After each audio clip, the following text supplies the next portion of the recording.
Eric, first and foremost, thank you for allowing us to come here and talk to you. For sure. You're a good friend of ours, and you have a very cool story. You really do. Something that not too many people, have done, or a lot of people know about. What's your backstory? I mean, who is Eric? So I was born in Denver, Colorado. Lived there until 2016, moved here for middle school, which is obviously where I met you guys. Eric, of course, you completed the Appalachian Trail. Maybe give a little bit of backstory about what the trail actually is. So the Appalachian Trail, it changes every year, the official distance, but it's typically around 2,200 miles a year. I did it 2024. It goes through 14 states, starts in Georgia, and travels basically up the East Coast into Maine. There's no breaks anywhere. I mean, there might be some road walks due to some natural stuff, so you might have to go around that way. But I mean, there is actually just a path going all the way there. It has a lot of history. I mean, it was built back in, I think it was starting to be built in the 20s and the 30s. Wow. The Appalachian Mountain Range is the oldest in the world. Yeah, which is awesome, yeah. Crazy, think about. Yep. And It used to be as tall as the Himalayas. when you were younger, I mean, were you always kind of into the outdoors? And what kind of got you into hiking and those kind of things? I grew up skiing a lot. I was in Boy Scouts as well. Yeah. So we did like backpacking trips. When I go outside, that's what you kind of enjoy. But Yeah. out here, I would say like as I've become an adult, for sure. Like I think that's definitely obviously a big part of who I am is going outside and doing things. It was just that was kind of the culmination of like finding out what really makes me feel fulfilled in a way that's more than just like, it doesn't have to be a job or something. It can just be like, when I go outside, I like to go on walks. Almost like that exposure to being around Yeah. it, being involved in it, which is nice. Sure. I like that. And I mean, so what were some activities that you did as a kid? I know you mentioned Boy Scouts. What were some things that you were doing when you were younger? So cross has been Yeah. a huge part of my life forever. I played since second grade. Did some swimming. I mean, that was really the main stuff. Sports, just hanging out with friends, I guess. Done a little soccer in high school. We were on the soccer team. Tore it up a little bit. Good memories. Good there. memories. Yeah. We're talking a little bit about the Appalachian Trail, but can you explain to the viewers, I mean, how did you find out about the trail? I think it was now it'd be 3 years ago that I had ever heard about it. I didn't know if it was like a designation or what. But I was on a Boy Scout trip in the Smoky Mountains, and one of the leaders said something about like, we're going to do like a mile of the AT or something. And I was just like, or of the Appalachian Trail. Ever since then, I was like, I might want to go give that a try. And then as I researched it more, I just became hooked, and I'm like, dude, this is it. This is something I really, really, really want to do. And then after that, the whole, like, just not even the trail itself, but through hiking as like a passion and as a hobby, just like blew up, and there's trails everywhere that it's just like, it never stops. There's a picture I have actually I took on that Boy Scout trip. On the side, there's like this perfectly like broken in half tree, and it was like super misty, and it was just like a really interesting photo I had where it was just kind of like a mysterious trail. So while we were hiking, we got lost in the Smokies. We took the road because Clingman Dome, there's trails everywhere. It's a very popular spot, so there's a lot of stuff. We got actually turned around somewhere, and we went the wrong way. This wasn't even on the official AT, but we found the exact spot again. Really? Yeah, and so like that was a big full circle moment where I was like, I think that picture really solidified things. Whenever I looked back, and I was like, man, it'd be cool if it was like this all the time. I think about a week ago was your 1 year anniversary of completing the trail, right? Yeah, September 18th. Yeah. I mean, thinking back to where you are right now to about a year ago. It's hard to put into words. I mean, every year you will have a different trail. It's like I said, I mean, the distances vary every year, and nature does its thing, shapes things this way or that way. Yeah. But it's the people that really make the trail exciting in the way that none of the other trails can really get. Over the year that it's been, it's really allowed me to like flesh out those thoughts. Like there's always been a huge emptiness after I was home, where it was like hiking mode, like especially like my first night home. I knew about halfway through, 3/4 of the way, somewhere along the way, that I was no longer the person that I was before I started. I don't know how I changed. Like I didn't come back like with some crazy new take on life. It was just like the person is different. Like I'm different now. I think about things differently, and I value different things. Look at the world, I guess, in a little bit of a different way. But since it's been a year, like this year's just been really helpful and like kind of settling back in. It's really taken about this long to try to just stop. I mean, I think about it every day. I think about it every time I look outside at a tree or something. I mean, it'll never go away, but I mean, yeah, this was your life, 6 months. And this was such a big, like, period of time where you're in hiking mode. You're waking up every day. You're doing all these things and this repetition. You're focused on the basics of food, water, shelter, and in miles every day. Every step is further from home and away, or further from where you started, and you're learning to live a little more openly with things the way they are. So I guess to kind of take you back a little bit before you even started the trail, you were going to be gone for 6 months and everything. What were you thinking? I mean, what were some thoughts going through your mind? Were you nervous going into it? Or, I mean, were you a bit of excitement? Yes, and everything. I mean, it was just maelstrom of emotion. I had no idea what was going on, in a sense, if I wanted to just get it over with and start, or if I wanted it to that day to never come, because it's such a huge thing. I didn't have anything figured out, and I was doing something that made me nervous, made my family nervous, made people around me nervous. So it was like, I was weighing all these things, but throughout all that, it was like, this is it. I still know that this is the right thing. I feel it. I've never felt something so right. Like, it was like that moment when I was out there. I was like, dude, this feels good. I see the trail. It makes sense. I have no idea what's here. I have no idea what's behind me, and I want to see it. But yeah, that's one of those other things that was also hard, where it was just like constant second guessing.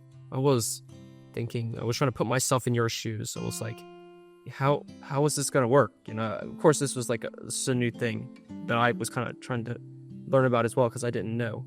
I mean, I think what's important to realize about through hiking anything is doing the simple thing every day of packing up, getting ready, eating your food, and keep going, keep walking, just one step. And eventually you will get there. Mm-hmm.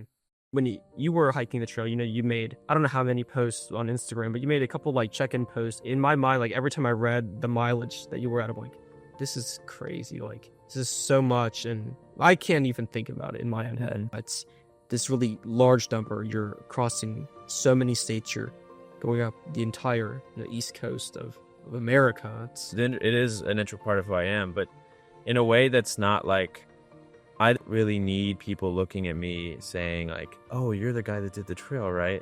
I did that whole thing. Where it's just like, man, I was out there for a long enough time that it made it happen. And it was just that experience of being around other people where I think I was having so much fun, I forgot how hard it was. Like, you really can't believe it. It was more spiritual, I think, than that. It's like, it's an internal thing where like I really did something special for me. And that's really what I wanted to keep it.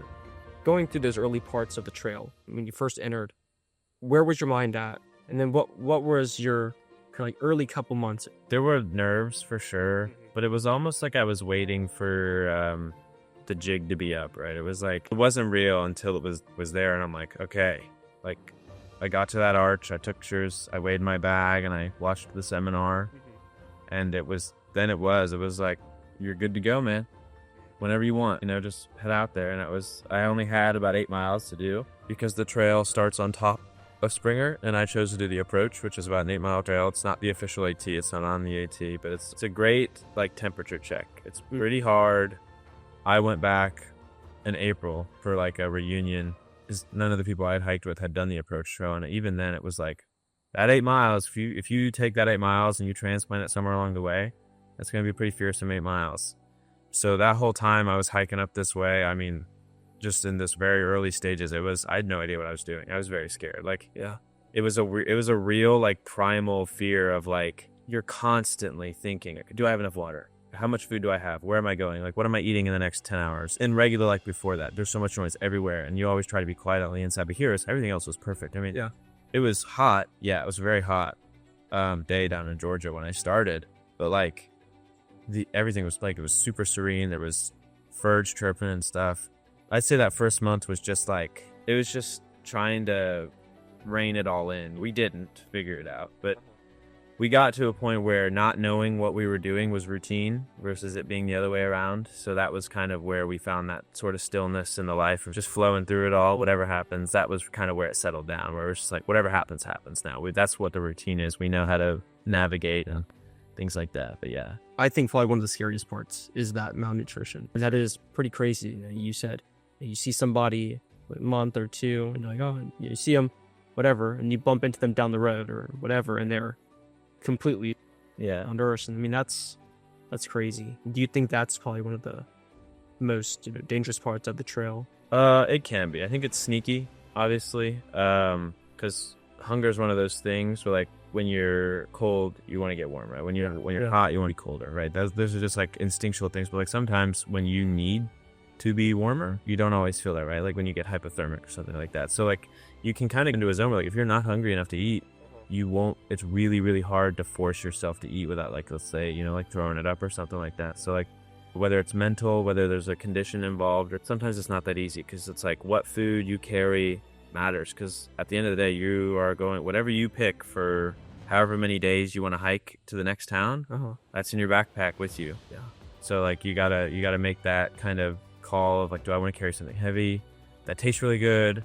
You know, that's always the trade-off. There's some light stuff that tastes really good, but it's like, it's finding out what your diet is, like what your recipes are. Hopefully it doesn't lead to you losing 20 pounds beforehand, but was kind of, just to go back a little tiny bit, so you were kind of at the entrance of it. I mean, what is the process like of even getting down there in the first place? So yeah, we had a hotel in Dawsonville, which is, if I remember, it's like probably 30 minutes from, but we had for 2 nights. So we showed up and then spent a day just like walking around the outlets. As far as like logistics go, it's pretty simple. I mean, you just find somewhere to stay. You can, I mean, I had it easy though. I mean, I had someone that wanted to drive me there. So a lot of people can get rides from even like Atlanta airport all the way to the start. Wow. Yeah, some shuttles offer that. So it's really just about tapping into that community before you're even a part of it, if you want to call it that. Like, but the sounds of it, I mean, that community is very strong. Yeah. Very, willing to help people, and people who are also starting out as well, which is very good. And it's just like, I mean, it's also just like a way of life for these people. These summer months are where they make money. I mean, by giving these hikers rides and stuff. I mean, if you're a good enough hostel driver, right, you know, they'll leave a comment on like Far Out, which is an app we all use for our navigation and stuff. So can you walk me through like what was an average day on the trail looking like for you? We would usually wake up around 6 a.m. And the goal was to be hiking by usually latest 7:30. So that gives us an hour and a half to break down camp, eat, kind of just wake up with the day a little bit, sit around, make breakfast after breaking down camp, talk about where we're going, making sure we have the plan right. This is where we're going. This is how many miles it is. Put all the food away after we're done and get up and start. And usually we would, if we were all hiking together, which was usually the case when I hiked with my group, you know, you're not only together the whole time, but like you'll stop at a water spot every like 4 to 7 miles usually in there. They're usually more plentiful than that, but you don't want to stop like every 10 minutes to fill up your water. So we would usually pick every about 5 miles we'd want to stop. So we'd do that and, you know, eat a snack or something, or talk about something we saw, or movies or TV or what's happening in the world. Because as disconnected as you are, I mean, it's still nice to get like updates like that. But yeah, then we'd usually have lunch around noon to 1, somewhere in there. There usually wasn't a specific like mile we wanted to hit. Maybe about half. We wanted to be about halfway at lunch. Okay. Look, like that'd be the good goal. Is like for halfway, the rest of the day is just chill. It's like downhill. We did it already. We did already this first half.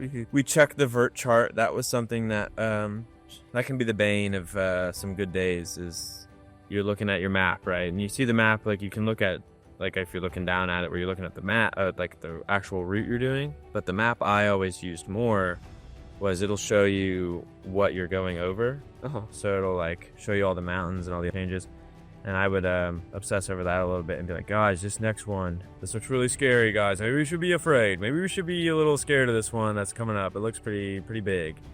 I can't tell if it was better to be afraid and then be like, oh, it wasn't that bad, versus to be like, oh, it's not going to be that bad, and then be like, maybe almost flipped where it's like, dude, that was actually way worse than I was expecting. I think catastrophizing a little bit helped it simmer down. But yeah, so we'd have lunch, go check out what we're up against for the rest of the day, and then repeat of that stuff, you know, getting food and you know, or eating snacks, meeting at water, and then hiking to our next camp spot or the shelter or to the road or wherever we're going. And then that's it. Like I said, it's just doing simple stuff every day. I mean, it's, if there was exciting stuff to go do, maybe there was like a waterfall or like a particular peak that was really nice to sit on, like we might plan around that a little bit more. But for the most part, it was just getting those miles in. Yeah, a little bit. You would touch on your hiking group, you know, the people you hiked with on the trail. Yeah, if I remember correctly, you entered this trail completely alone. You're by yourself. How did you meet these people, and who are these people, and you know, how easy was it to make friends on the trail? Yeah, started by myself, which was, I think, the right move. I don't have anyone else that would have gone with me, which is also another thing, but it's hard for me to imagine like what that would have been like. I'll touch on the making friends first, because that's usually like the first thing you really, I think, naturally are going to want to be doing. Yeah. And that's also just a part of the social game you play of just like, oh yeah. It's all like when you see another thru hiker, usually you're like in the beginning it's a lot harder to tell, but as you go, like it's almost like you just see him and you're like, yeah, I can differentiate between, is he doing a section, has he thru hiked before, or like is it a day hiker? Usually by the way they smell. I'm not even joking. But that was pretty crazy, like smelling like fabric softener before you even see them, where you're like, that smells actually really good, I wonder what they use. But making friends it's almost done for you before, like as you start, you're friends with everybody almost, like until they're, let's say they do something, like there's very, very, very few unsavory characters, but they're out there as with anything. But I mean, like you walk into somebody, like it's instant community. Like you, at this point, if you're both northbounders, for example, you're both going north, you have immediately bonded over everything you've done, because you've done the same thing. You know, like you've all hiked that one mountain in Virginia that you hated.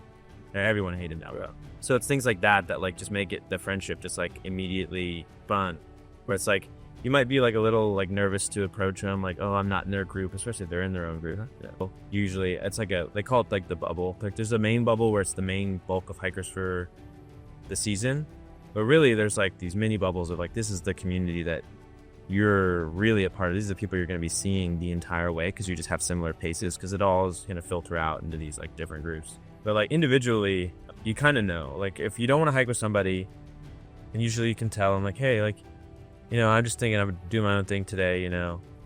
It's not a huge deal. Most people, I mean, it's not like they're going to be like super offended when you want to do your own thing. I mean, we're all just out here doing our own things.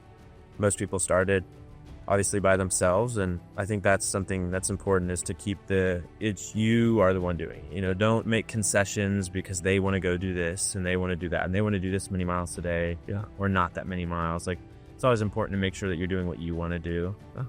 So that's how those groups form. Like that's how I found my people, I guess, in a way where, well, my story's kind of unorthodox. I mean, when I met Toots and Milkman, that was the start of my main group. I'd hiked with a couple people before that who I became friends with the rest of the trail.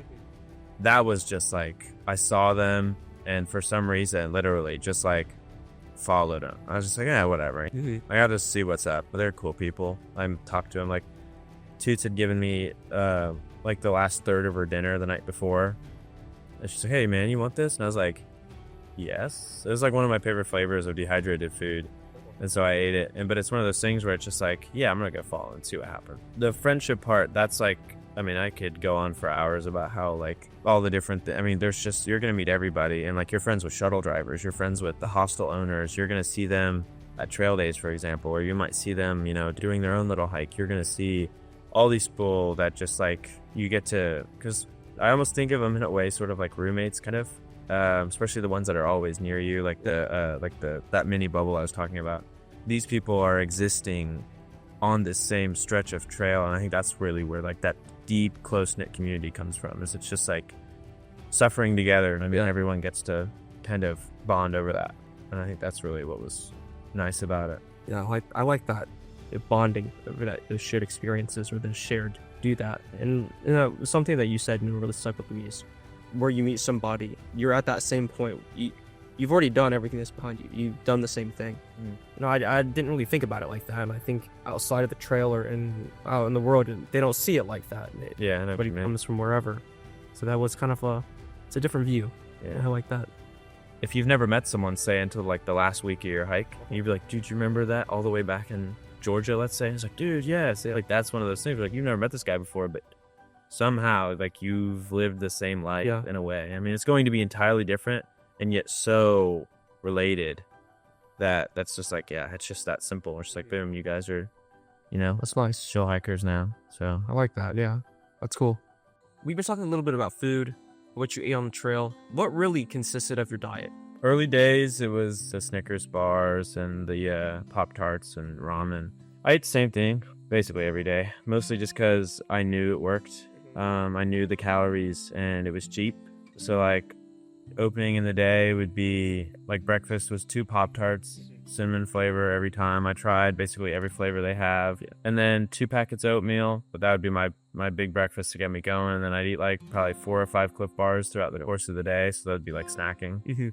Lunch was trail mix, and then dinner was, ramen, some tuna packets, and then 2 honey buns as dessert. And that would round out caloric needs for the day, where I felt good, wasn't dropping pounds off too fast. Like whenever we were in town, I mean, you're just eating whatever you can find. It's like going to burger places, and pizza places were always huge. Bang for your buck. Pizza has got to be one of the best hiking foods. So. But could you kind of talk about the resupply, what exactly that is, the process? Basically a planned stop before. So like if 2 towns out, you should know like roughly where you're going. Like you're going to stop in a town, it's just the way the logistics line up. Don't have great grocery stores, and you have to figure out like maybe you're going to be getting food from a gas station. But typically, yeah, I mean, you arrange these shuttle rides, you find somebody in the area. Hey, this is, we have this many people in our group. We're going to be at this road crossing. They know these areas super well, so they'll know exactly where to pick you up and where to drop you off. If there's a hostel in town, that makes it 10 times easier. Usually they have like hiker specific resupplies. Like grocery stores aren't going to have everything that you really want, especially as a hiker. They're going to have like dehydrated meals. A lot of people liked those replacement parts and stuff like that. So hostels made it easy that way. But yeah, you're going to the grocery store and you're buying, if you're with a group, it's super easy. You can split like those bulk packages, like those really big things of ramen. You can split it with a bunch of people and have even more savings on extremely cheap food. While you're in town, if you are staying somewhere, like you can pick up dinner for that night from the grocery store, or you can like make food, which is always nice because, ordering food's great, but sometimes it's nice to like make food that's not in a pot in the middle of the woods. Or like 0 days. 0 days are another big thing where you'll plan for that day after where you're not hiking at all. Yeah. You'll buy all the food you want to eat that day and do that. Nice.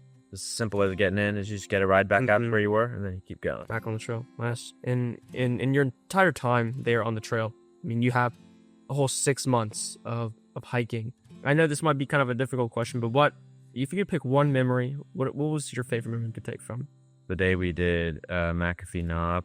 That's where I took that sunrise picture on the rock. Cool. I mean, it's like the most photographed spot on trail. Mm-hmm. That was special, like super, super clear weather. That sunrise was perfect. There was not a lot of haze where like you could really see the sun. It was all the way on that, like there was this range far off and you could see it and it wasn't like blotted out. Like there was some sunrises in New England area, I suppose. Like it was all through New Hampshire, Vermont, and Maine where there was sometimes this haze that would kind of cover up the sun and it wasn't as like starkly bright as it was that day. There's a day we had in New Hampshire. That whole day was like one of my favorite days. It was the worst. Like everyone that I hiked it with, that was one of the worst days we had. But like afterward, it's like that day was special because that was in the whites. It had been like 5 or 6 days since we had literally seen the sun. It was always just this like intense, like socked in fog. Like we were walking through like straight up, just pure white, like you couldn't see anything there. And that was the day that it broke out and you could see the sun again. And we were going into town and it was like a lot of emotions there. That was a pretty sick day. That's nice. So you're talking a lot about emotions. When you completed the trail, you crossed your finish line, that's your end goal for, these 6 months of hiking. What was that day like? Surreal, I think, is a really good word for it. For a fact that this is it. Like, that this is the day. Too. I mean, I don't think there's a right way to do it and a wrong way to do it. You just got to do it with you can't force anything. I think I wanted to feel something when I got up there. Yes. Because like this whole climb, I'm just like, I was a big pusher. I just wanted to go. I wanted to just really just use the legs that I had earned in a way and just like fly up this. It's the longest ascent on the whole trail. Like I had been loathing these ups this whole time, like all these ups and downs, like these, we call them puds, like pointless ups and downs. Like they're just bumps on the way to the finish line. And this was it. This was the last one. I had to come down, but this was the most important one where it's not over until I'm up here and then it's all over. So that was one of those moments where I wanted to, I put on certain music. I tried to like curate this vibe for myself to like evoke something, but it wasn't like this huge like epiphany moment where I was like, I understand. It was just like I got up there, I saw the sign, I'm watching, a whole mile. There's no trees up there on top of Katahdin after a certain point. And so I saw the sign a while as I was approaching it. And then I got up there and I touched it and I was like, there's some other hikers there. It's pretty early still, but it was like, this is the end. Like this was it. I didn't have moment that I wanted to cry or anything like that. I think I just wanted to soak it in and just be like, just let the moment lie. You know, this is what it is. This is the way it is for me. It's not like I want it to be some way else. Like other people were having like their emotional moments, and that's just the way it was. I really hated that day in a way because it was over. Like I really, really, really knew I was going to miss what I was doing. Like, oh man, it sucks. My knees hurt and my feet hurt. But there was such a peace that came with that. I knew I was giving up. Just like letting everything just kind of happen around you. You're just kind of like there, experiencing it, just letting it hit you and everything. And I guess to ask another question, to kind of go into the opposite kind of thing, is that now you're done, you finished the trail. What was your first night back home? You had these 6 months of day and night hiking and doing these things and everything. What was your first night back? It was good. I mean, I think it was a bed. I was always thankful for a bed and not my sleeping mattress that I carried with me. I don't know. I had a pretty unorthodox return. Like I didn't go back to the same house that I left, like literally. Like my mom had moved.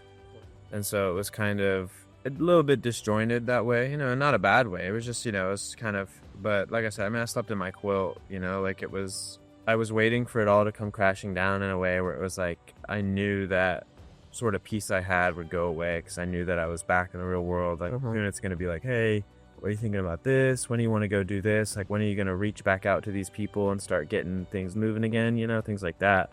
But that first night was just kind of like really just thinking about saying goodbye to like, just thinking like, I wonder what everybody else is doing right now. It's like late at night, when you're all staying together in some cramped hotel room, like sharing pizza, that was gone now, and I think that was one of those things where the ending is really never was, or at least like it really was never for me. Like, yes, I'm home. Can't wait. Like I was never really excited, but there was a peacefulness where I did know that for a good long while, I'd never have to lace up my shoes and just walk forever. Yeah. It felt like some days to get to the next spot. And I think that was it was kind of nice that way. Yeah. I know when you first got home, I actually didn't even know, to be honest with you. I'm not gonna lie, it was really good to see you again. I bet it was hard, You did something, you committed yourself to something for quite a long time. And then to kind of be back into old. Yeah, I think it was like 2 days from Summit to my bed again. Because I think I stayed a day in Maine after I finished and then flew home. I think that was rough. Ohio, for example, is just not like nowhere near anything I'd been seeing. I was like North New England. I mean, we're talking all the White Mountains. You have all these beautiful mountains up in Maine and all this nature. And like coming back here was just like such a like, whoa, like that was another thing I think that was pretty rough as well. Decompression, I think, was definitely needed, and it's not like I didn't need to sit in a room all day. I just needed to like just chill, go through the motions again, figure out where things are. Like driving, huge thing to do again. Like your awareness is kind of like you're not always like looking behind your shoulders and like you're not thinking about stuff like that. And like driving was still like, why do I need to focus so hard? It should come naturally, right? But it's like you kind of really have to because you haven't done it in so long. Yeah. Probably a big shift, in what you were doing and coming back and having to do old things again, like driving or who knows. So I know I've seen in a lot of pictures, especially on your Instagram, you were walking around with all your gear. What exactly did you have in your backpack? How heavy was your backpack? Because that thing looked stuffed up, dude. I mean, it was big as crap. Well, right here, this is the pack I carry. Yeah. Mostly fully loaded. Like I don't have everything I brought with me exactly. But to cover the basics, I mean, I think with food and water, my bag was never more than probably 35 pounds. That was like really heavy too. I usually tried to keep my food for 3.5 days around like 10 pounds or less. 10 pounds is a lot. That should get you a lot more days, but I'm eating whatever I want kind of thing at a certain point where I don't really care how heavy it is. Yeah, that's one. So it's like, this is a Hyperlite Mountain Gear Unbound 55, so 55 liters of space. Kind of like a bucket. There's not a lot of pockets in places. Like a lot of the other like, Ospreys and things, they have a lot of compartments for things, but that's not really my thing. I like this bag for the most part. I mean, there are a couple things like just rips and tears in certain places, things like that. That'll just happen. My second bag, this is my fanny pack. This thing freaking rocks. This thing has seen a lot of miles. It's like way grayer than the bag itself. I love my fanny pack. This is where all the snacks and my phone and like headlamp and other essentials go. Anything I need to be carrying that's just quick and right in front of me. And then like other stuff on the outside. It's like trekking poles. These are actual literal hike and lifesavers. They save your knees. They save your larger joints, like your hips and things, from super big like steps and stuff. Like if you're stepping down, for example, you can take some of that weight off. They're also essential for my shelter to set up. Without these, there is no shelter. And I really love these things. Then I have my sandals. The AT is extremely wet, so you're always going to want, like, I think it's almost essential in some parts for like the average thru hiker to need like a camp shoe of some sort to just let your feet dry, because like especially in the Smokies, I mean, it's literally like we always had just like 12 hours of maybe not rain, and that was at nighttime when we're not really doing anything either. But it's like these are nice to just dry your feet out. Walk around without having their shoes on. You know, sometimes they can just feel constricting after a long day. Yeah. This side of the bag was always like toiletry items, like going to the bathroom, or like carrying like things like the poop shovel, bro. Legendary. Oh, It never touches anything bad, but this is what we always use. You dig your hole, cat hole, that's the way it works.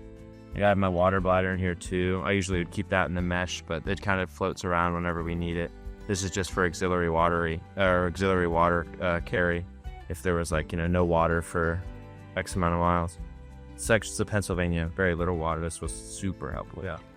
But like the other stuff in here might be like, come on, big old bag of toilet paper, man. Never have too much, really. Yeah. Because, I mean, it's, you get really good at knowing how much you're going to use, but this was always like, this is a commodity, man. Like, you know, you want to be clean, and you carry enough to be safe with that. You know, you never want to take your chances there. Yeah, true. And then out on this side, this is like water. This only ever had my water bottles in it. And like this is super special water bottle. This is the one that I started with. Wow. I still can't believe it survived. Wow. And this one only got swapped out in Maine. I had both of them for basically the whole trail. But these are, this is always the water pocket. I don't know why I preferred it that way, but I did. There wasn't any rhyme or reason. I just ended up putting it on that side. And I'm like, oh, this is way easier to grab. And yeah, I just never second guessed it. But next, this is my sit pad. This is a replacement of the same exact like homemade one that I had before. That one I got for free actually at a shelter in the Smoky Mountains. Somebody had left it behind. This is my bear line for hanging my bear bag, which is super easy to do on the AT because there's so many trees everywhere. A lot of other like high alpine stuff, it's kind of hard, but this is the line I'd use to hang my bag with the carabiner and everything. This was rain jacket, really more stopped rain. Sure, you still got wet from sweat, you know, I mean, you're gonna be soaked under there, but this really was vital for keeping you warm. There were some days that were like freezing, frigid cold and raining, and this was really the only layer that you have on other than like this shirt. Yeah. And it was just enough to keep that heat in without being like way too much and getting soggy and stuff. But next in, the first thing I'd always have in here would be a toss-up between my tent and my food, depending on how much I have. But for right now, since I don't have any food, this is just my tent. This is a new tent. The one I carried was the same brand, just a different model. This is a Durston, which I think are the best tents ever made, and for all intents and purposes will, at least right now, ever be made. I mean, they don't really get simpler than this, but within that simplicity, it's so good. Then this was my bear bag. I got this in the Smokies. I switched from a bear canister, which I don't have, but I used to carry one of those. But this is had all my food, and like there's a bunch of patches on it with like duct tape and stuff. It's seen it all, man, except a bear, thank God. The cook kits, essential for hot food, especially on those like I mentioned, those cold days are really terrible. I wasn't a coffee drinker or a tea drinker, but a lot of people really like that too. It's a great thing this is for. Cool. Next is the clothes bag. This was always redundantly waterproof because this can't really ever get wet sometimes, because in a way, like if your sleeping bag gets wet, because that's not in its own thing, it probably should be, but this would at least allow me to hike somewhere where it would no longer be an issue for my sleeping bag to be wet. Like I need my fleece or something in here, or like an extra pair of underwear, an extra pair of socks, which I always carried extras of. This also has like my down jacket in it. Yeah, like I always just had it in its own sack. That way it's, you know, safe from water. A lot of people have their sleeping bags in their sacks as well, but I just never ended up doing that. Next is electronics. This has all the little cords for all the little things I use, like my AirPods and my phone and my Garmin. My power bank's obviously in here as well. This is a 20,000, which was like overkill, but also you can kind of carry a little bit of extra weight just to make sure you don't want to run out of battery out in the woods. It kind of sucks, especially navigation wise, and if you're by yourself. Next is first aid kit. Bare bones. This also like doubles as like repair stuff, so I have like some thread in here and some like tenacious tape, which is like specialty tape to repair like a lot of these like textiles used in backpacking. But I mean, yes, pretty simple stuff. Anything more than simple stuff and you're probably needing to get off trail and see a doctor anyway, so I never really carried any of that. This is my air mattress. It's a Nemo Equipment one. I really love this one. I had to replace a popped one in Maine with this one. But the one before was a Thermarest. That one's like probably the most popular pad. So the next thing I have is my pillow, slightly modified so that I could keep it, like I put this elastic cord on it, or I could keep it around my air mattress and it wouldn't like slip off and I wouldn't be sleeping on nothing. Wash the pillowcase because I'm not an animal. A lot of times these pillows don't get washed because they're like one piece, but I got one that wasn't and I did wash it. One of the last things, this is the quilt. This is the main event, and I guess for me it's the thing that kept me warm at night. I got this like a few months before I started. I think it was the largest purchase I made for gear, but this thing rocked. It was very nice. It was like it's 20-degree bag, probably closer to a 30-degree, but this is perfect for everything. I mean, I kept it the whole time. I used it even in Virginia when it was super hot because I'm a cold sleeper. I mean, other than that, the only other interesting thing is here is like a foam mat an extra one because it like extends out. I put this under my sleeping pad to stop it from like popping. If there was anything in there, this would protect it. And then I have just the liner, waterproof liner, that keeps everything dry in there while I'm walking in the rain. Or my Garmin InReach, this is my GPS device. Okay. That, in case anything went wrong or just communication with no service, I can text with that. But it's like, other than that, that was really everything I had. I mean, so besides food, I mean, everything in here seems to be, fit your bag completely. And like you said, it was around 35 pounds. Yeah, with food and water. So like my bag itself with everything in on the A2 is about 14 to 15 pounds. So Eric, I know the viewers don't know, but I guess like we'll give a little story. So during Eric's going away party, it was Henry who came up with the idea that we go down and we can visit you. I think it was about like a week and a half into the trail. So we decided as a group to go down, drove all the way from Ohio down we picked you up in North Carolina. And then from North Carolina, we drove down to Hiawassee, Georgia, which is where we stayed. And, that trip was a lot of fun for me. I often think back to that time, and a lot of inside jokes did come from that. And it was just a good time.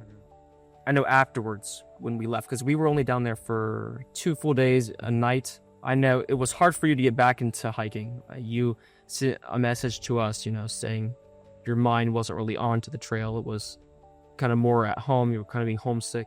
What were your feelings after that? I mean, what really was what to your mind? Yeah, I think it was definitely like a form of homesickness. Because, I mean, like I said in the beginning, I was scared the whole time, right? Like, things weren't going great, like, especially nutrition-wise. Yeah. And so when I did that, like, when I saw all you guys, and it was just, like, a fun time, I was thinking, like, it was hard to remind myself why I was doing it. Because, like, the why is important, right? The why you're doing it is ultimately what, like, you need to lean on to get you through. Uh-huh. And for me, it always felt like, I just really want to do this, Yeah, while I was with you guys, like, having a good time, it was great. And then it was just like almost like boom, silence again. You're back in the woods. You have to do the same thing over again. It's still hard. It still sucks. I think it was just like, if it was just a bunch of strangers, right? Like, let's say we just had like, a crazy party at a hostel or something. That's a different thing. I'm going to see these guys, on the trail. We're all going to be hiking together. The party doesn't like end in a way. But I think that's where it really sucked, was like going back out alone and having to just like have nothing but the memories of all that and all the thoughts that I had been having of just like, struggles, and then seeing all you guys and just like, yeah, that huge like just wave of like, man, I could be home right now. I could just be, laying in bed and being comfortable, and I'm not cold and I'm not hot and I'm not sweaty. And I think, probably we didn't really plan that out the best, to be honest. But I don't know if this sounds almost too crazy. I think that was almost kind of good in a way. Maybe at the time, and that wasn't the best for you. But I think ultimately that kind of strengthened you a little bit more. Yeah, I think, yeah, absolutely. Like I said, I mean, I was 19, so I had, graduated high school, all other stuff. But I think it was also like, it wasn't like this huge low. It was just like, this is definitely the lowest I was on the whole trail, the rest of the way. I wanted to make myself make adult decisions where it's like, yeah, this sucks, dude. I really don't want to do this right now. But we're going to do it because you sacrificed, multiple years to make this happen. And you've set like this huge machine in motion. Yeah. Stick with it. Yeah. Just gotta stick with it. If I hate it in a month, that's it. Like maybe it's just not the thing. But I mean, it didn't even take, a couple days before I was like, all right, dude, we're back in it. We're ready to go. I mean, I know you said that was like the lowest point of the entire trail, but I mean, aside from that, was there any other time in the trail where you were like, I need to go home. I don't know if I can do this anymore? People who hiked with me disagree, or they might have different interpretations, but I never really, at least that I remember, had any moments where I really actually thought I was going to go home or wanted to. Mm-hmm. That time in Georgia, like, obviously that was the closest I ever was. I think I got upset, absolutely. I mean, there were days where I was just like, this is stupid. I'm really upset. I think that was also like, we were all upset. And it was usually like terrain related or some stupid thing that we had to do because we did something else. I really tried to just keep going, and you're still going up the whole time. Versus on the AT, I mean, they're not very kind about it. They'll just send you straight up a mountain. You know that if you hike for an hour, forget the mileage, forget how fast you're going. You hike for an hour, you're probably going to be at the top, and then you get to rest the whole way down kind of thing. So that's one of those things that really helped me kind of keep that in check. But there's like FU moments where a lot more related to like something breaking or like something just being really messed up versus, but I don't think I ever really wanted to go home. I think it was always like, just, I really wish I could be home and then come back like almost immediately, if anything. I never wanted to be done with the trail, I don't think. So Eric, you went on this journey to learn more about yourself and to experience life in a new way and, kind of get out there. And what did you learn in those 6 months that has really stuck with you? I think I just touched on a little bit. It's just taking things as they come. It's, for example, like the White Mountains, right? This is very towards the end of the trail. I mean, it's second to last state. I was worried about that the whole way up. I was like, oh my God, everyone talks about how hard the whites are. They're going to suck. They're going to chew me up and spit me out. That's where I'm going to like get hurt. I'm going to roll my ankle or something like that. I was many months away from that. So like, I'm worried about all this stuff, but it's like, there are hardships in between there that I wasn't as focused on that probably hit me a little more than they should have because I wasn't like as focused, and it's not even just like terrain. It's just like particularly tricky spots. You're in spots with that don't have a lot of water that you can't know until you're there. Or, like this plan fell through. Things are the way they are right now all the time. And so that's just what you're dealing with. There's no point in like, well, what if this also goes wrong? It's like, sure, draft a plan if you want, but you just gotta let it happen first, man. Then you're there. Then you can really start to focus in on stuff like that. That's the main thing. And I think another one was just always being present and trying to look around more. Because you're in, like, you'll look at all the huge views that you'll have, like, growing up in Colorado, that's a way different type of scenery that you'll have on the AT. AT's, they call it the Green Tunnel. You're in these forests the whole time. Very, very rarely are you out on these huge exposed ridgelines that you'll see. And there's a couple of them, but it's like on those, it's appreciating that of like, it's not all the time that you just have to look around, and even looking down, I mean, you see some interesting things anyway, like all these like old growth forests and like all the animals in there, seeing wildlife at all, like especially as you go more north, it's like kind of trades in the deciduous trees for all the conifers and all the pines, and it's just beautiful. This is the good zone, man. Just like look around, everything's awesome. Like you could be, having a terrible day at work or like a horrible day at school or a horrible day out here. But every single horrible moment of this day, you're in the prettiest part, reminding yourself that it's just, it really isn't that bad all the time, and just like staying focused in on that. One final thing, if there's anything at all that you want to give to the viewers, any last piece of advice, any wisdom that you could give right now? I'll give like two, I guess, like, and gonna be the same thing, I suppose. But like for hiking, anything long, like if that's a interest, is definitely do it. You know, I'm young. I'm taking advantage of that. I'm really making sure that it's like, I don't want to put something off in my 30s, or I don't want to put something off like even into the later 20s that I really should be making time to do now, because today especially, it's really not as serious, I think. At least I feel. I really would hope everybody, no matter what the thing is, you know, even if it's not hiking at all, it's not even outdoors, just like whatever it is, like whatever the thing you want to go do, it's just like find a way every day, make something happen. You don't have to, you know, wake up tomorrow and instantly get the success you want. Find a way that if it's like, you know, if it's 5 months, if it's 6 months, every day though, huge progress. What I would say is just make things happen. If they're what you want, what you think you should be doing, you should follow that, because it usually ends you up in a pretty great place. So Love that. That's great. Well, thanks again. I mean, you shared this amazing story here. You've learned a lot about yourself. So thank you for sharing. I appreciate that. always. Awesome.